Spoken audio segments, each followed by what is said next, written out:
പിടിച്ചെടുത്ത കഞ്ചാവ് ഉത്തരേന്ത്യയിലെ മുന്തിയ ഇനമാണ്. ബാബ എന്നാണ് ഈ ഇനം കഞ്ചാവിൻ്റെ വിളിപ്പേര്. വിൽപ്പനക്കാരനായ അസം സ്വദേശി ഇബ്രാഹിം അലിയും അറിയപ്പെട്ടിരുന്നത് അതേ പേരിൽ തന്നെ, ബാബ ഇബ്രാഹിം.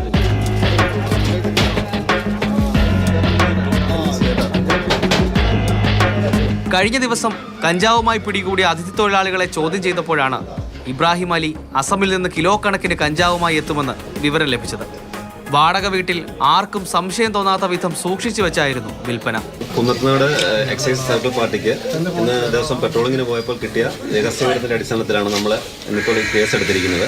വീട്ടിൽ ഒറ്റയ്ക്ക് വാടകയ്ക്ക് താമസിച്ചുകൊണ്ടിരിക്കുകയായിരുന്നു. ഈ വീട്ടിൽ നിന്നാണ് പ്രതി താമസിച്ചുകൊണ്ടിരുന്ന ഈ വീട്ടിൽ നിന്നാണ് നമുക്ക് ഈ കഞ്ചാവ് സീസ് ചെയ്യാൻ കഴിഞ്ഞത്. 6 ലക്ഷത്തോളം രൂപ വില വരുന്ന ബാബ ഇനം കഞ്ചാവാണ് കണ്ടെടുത്തത്. കഞ്ചാവ് ചെറു പൊതികളിലാക്കിക്കൊണ്ടിരിക്കുമ്പോഴാണ് എക്സൈസ് സംഘം പ്രതി ഇബ്രാഹിം അലിയുടെ വാടക വീട് വളഞ്ഞത്.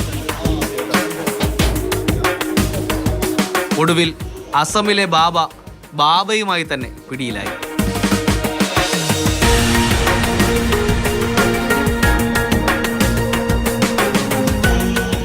ആദിത്യൻ ഓമനക്കുട്ടൻ, മാതൃഭൂമി ന്യൂസ്, കൊച്ചി.